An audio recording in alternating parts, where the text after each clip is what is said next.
Welcome back to the podcast. I'm your host, Jessica Fury. So you're either watching this towards the end of the year or the beginning of 2024. And most of my audience are real estate agents, entrepreneurs, or in one way or another, they want to take care of their well-being. And there was something that I was thinking about today as I was like driving here. And that was, it's almost like real estate end. And that end is like that ... right after the end.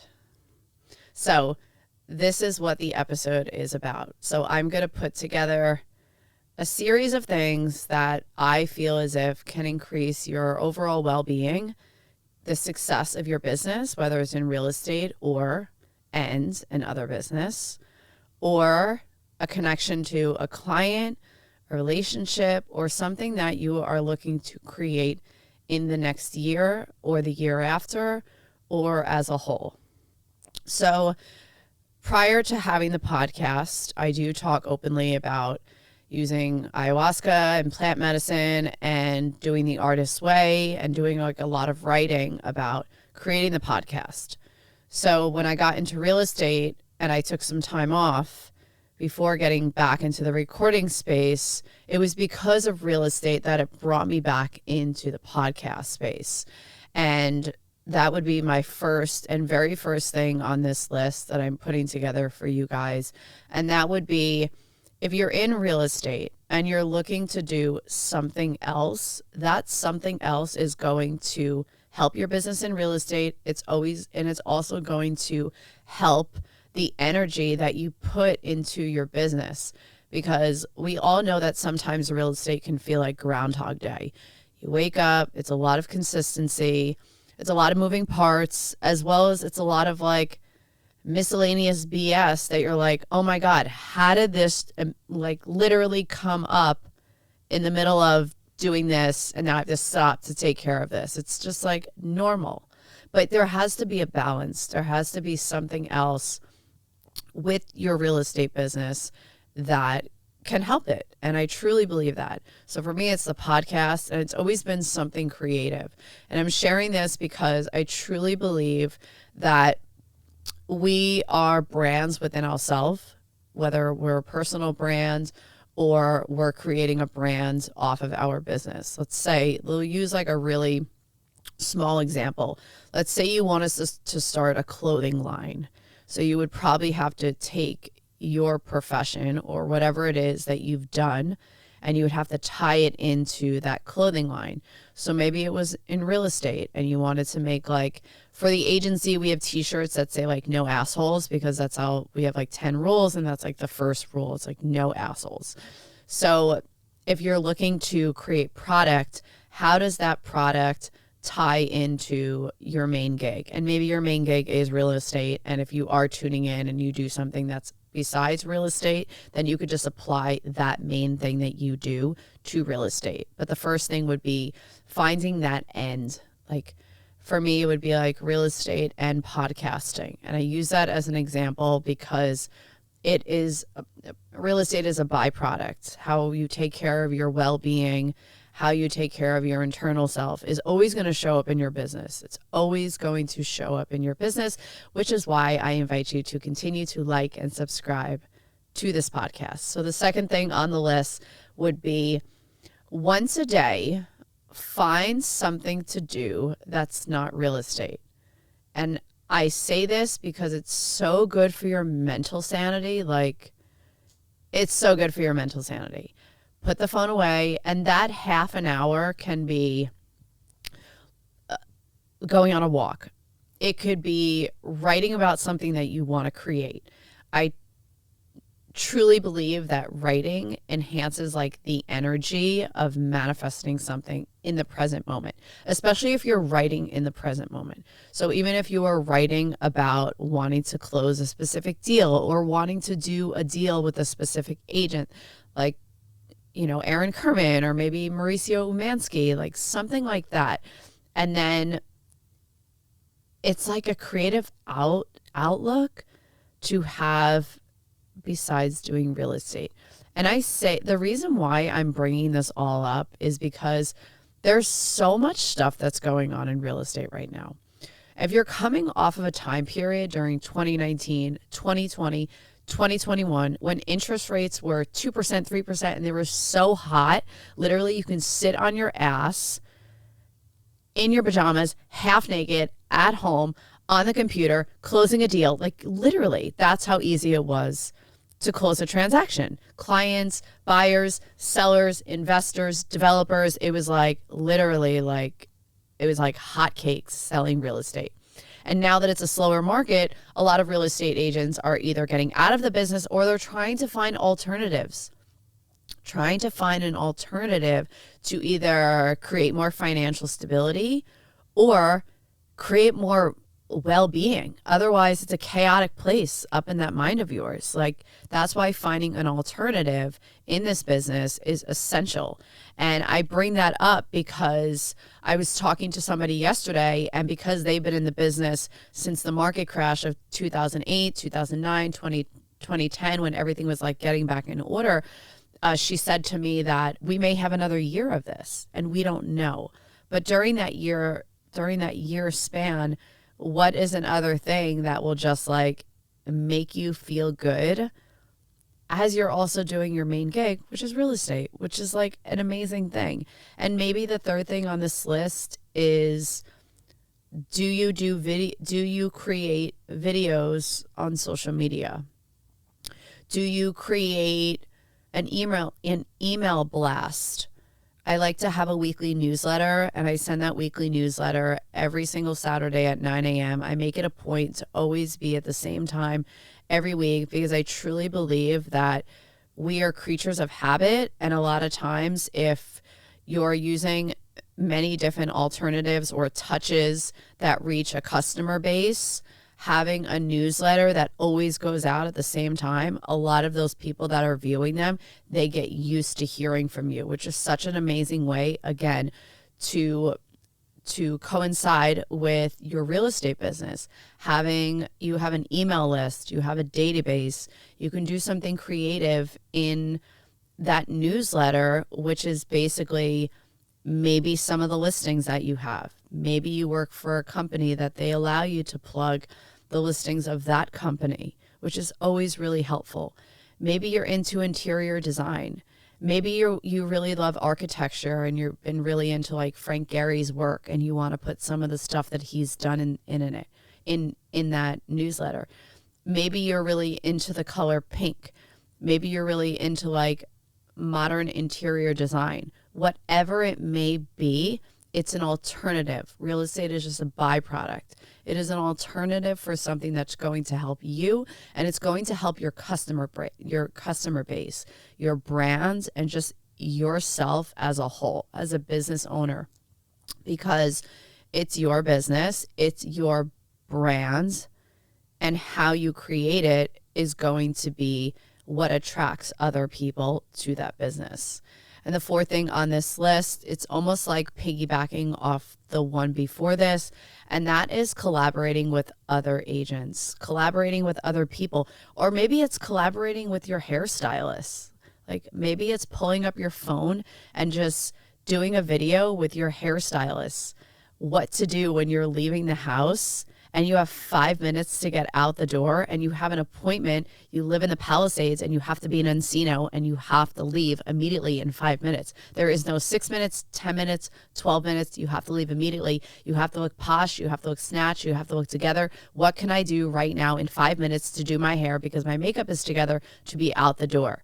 Do it with your hairstylist. Maybe you're going to get your nails done and you're like, I don't have time to get my nails done, but this is how I stay productive in my business while I'm getting a pedicure. Like you have to always be staying on top of your business and not getting stagnant, not getting lazy. Whatever worked for you 4 years ago may not be working in this current market. And you don't know that until you continue to try, or if you're getting that positive feedback, or maybe you're just getting that feedback that you are feeling bored or you are feeling stagnant or you are feeling like this fucking Groundhog Day. I need something else to do. Okay, now I need to just tie in like something for the men. I was watching this realtor a couple weeks ago. I don't know if it was also Gary Vee, but he does this a lot. Like he'll be sitting in an Uber, he'll be sitting in a taxi, and he'll be talking. And I saw this, I think it was a realtor. He was like at a barber shop, and he had the barber or like an assistant hold the phone up, and he was just doing like a quick market update. And I'm not a man, so I don't know how long it takes to like cut the hair, but he made it to be as if it was like fast, efficient, and he was able to get his point across as his barber was cutting his hair. So I would say like collabs are so amazing. Like I believe that everybody has friends.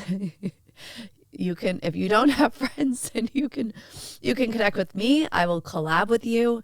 But I would honestly say collaborating, get to a local coffee house. Why do you like that coffee house? Why is it so good? Why out of all the fucking coffee houses in Los Angeles or Miami or New York, wherever you are, in New Jersey, why that one coffee house do you always go? Is it the barista? Is she hot? Is she cute? Do you like the guy who works there? Do they know your name? What is it? I live in the Palisades. I like to go into the Palisades Village. Sometimes I'll go into Aesop. You know, I like to collaborate with other brands that sometimes I may be staging a house with. Use your imagination. Go back to those childhood times when you were with yourself and you were doing things that were creative. Collaborate. Collaboration is amazing for your business. It's amazing for your brands. And you're also plugging someone else's business. And it's energy. It's karma. It's doing good for others. It's being in service for others. It's a reciprocation of giving and receiving.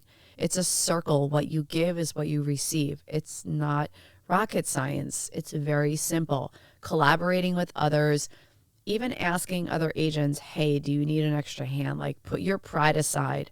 You're not above something. That's my opinion. But I truly believe no matter where you are, you can always be helpful for another person. And number 5, let's see how far we can go on this list. Number 5 would be, and I was reading this the other day, and it was like going out of your way to do something kind for another person without making it like a huge ordeal, like without having to like post about it or boast about it, just like doing something kind for another person, like donating to a charity or seeing a homeless person or donating a bunch of clothes, getting rid of stuff. Like these are very simple things that you can do that will get you out of, you know, whatever period that you're going through in your real estate business.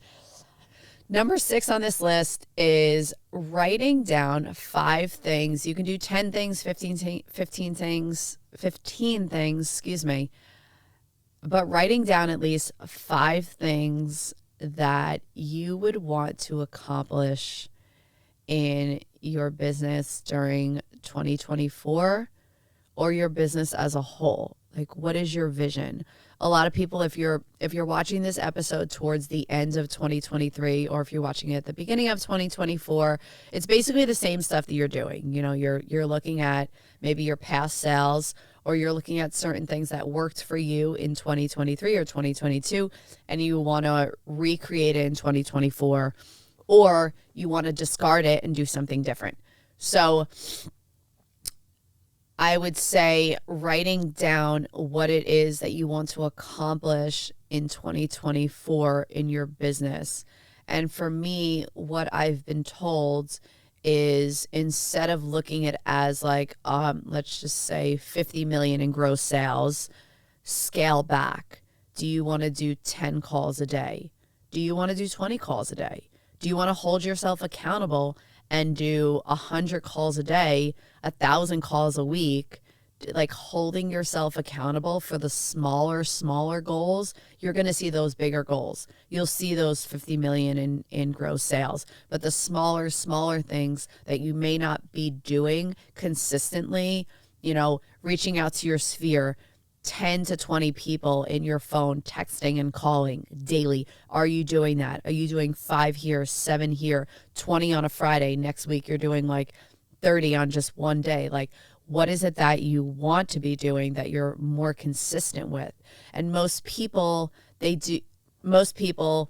will say 60 to 70% of this, most people, they try to make it a point to work out or to do something physical. And after a while, it's a habit. You're consistent with it. If you fall off the horse because you went on vacation and then you came back and you got a little lazy, your body's going to feel a difference and you just get back into the habit. So maybe on this list, you want to hold yourself accountable of maybe doing 1,000 calls and text messages a week.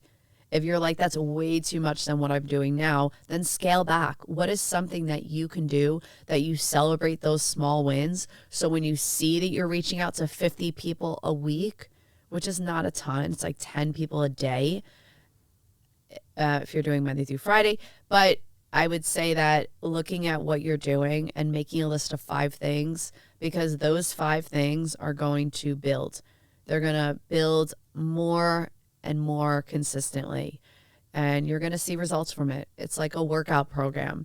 If you're putting the work in, you're going to see results. If you're eating healthy, you're going to see results. Number 7 on this list would be find a healthy habit that you're not doing now. Because if you try to do like 10 new healthy habits, you're going to do none of them. But if you pick one habit and give yourself like 21 days of consistency of doing that habit, it's going to become a routine. And we have an episode on the podcast about habit stacking. I'm totally blanking on it right now. But James Clear has a book called Atomic Habits, and a lot of it is about habit stacking. And habit stacking is something that you could do with your real estate business. Sometimes I'm doing like my text messages to like my sphere, and I'm listening to a podcast, or I'm doing something that's like an alternative for like my mental health and my real estate, because I can like listen to something and everybody's different. Like sometimes people have like classical music playing in the back while they're doing like their cold emails, or they're reaching out to people via text messages, because it's good in their mental health and it's good in their energy. It's good on their balance levels. And if you have employees and if you have teammates and you're on a team, those people are going to want to be around you. You're going to attract more opportunities to you. You're going to attract more people to you. You're going to have more synchronicities show up in your life, because you've added a healthy habit, or maybe you have all the healthy habits that are going on now and just enhancing them in one way or another. And the last thing I would say on this list would be patient with yourself. You know, Rome was not built overnight, and sometimes you just have to put the work in, even on those days that it does feel like a grind. That's why I wanted to put together this list, because I feel as if like when you have an alternative to real estate, even if it's photography, this goes back to my like creative thing that I was talking about. When you have those alternatives, you feel good. You have more energy. So when you take a break for a couple hours to do this creative thing or whatever, maybe you have kids and you want to play with your kids for an hour, like you block out a time in your calendar once a day. You're with your kids from 5 to 6 p.m. or 5 to 7 p.m. or 5 to 8 p.m., whatever that is. And then you go back and do you're going to have more energy. You're going to show up more in a positive place for your partner, your spouse, your peers, your friends, your teammates. You're going to show up in a healthier relationship to you, because I feel as if it's almost like a yin and yang. It's like it's a balance. You have this business that takes up a lot of time, energy, consistent emotion, feeling, and just like sometimes shit is just going to hit the fan, and a lot of things are just going to happen out of your control. But the only thing that you can control is your reaction to those things.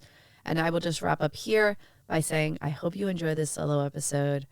I'm Jessica Fury, the host of this podcast. I look forward to seeing you again. Please remember to like and subscribe and comment below.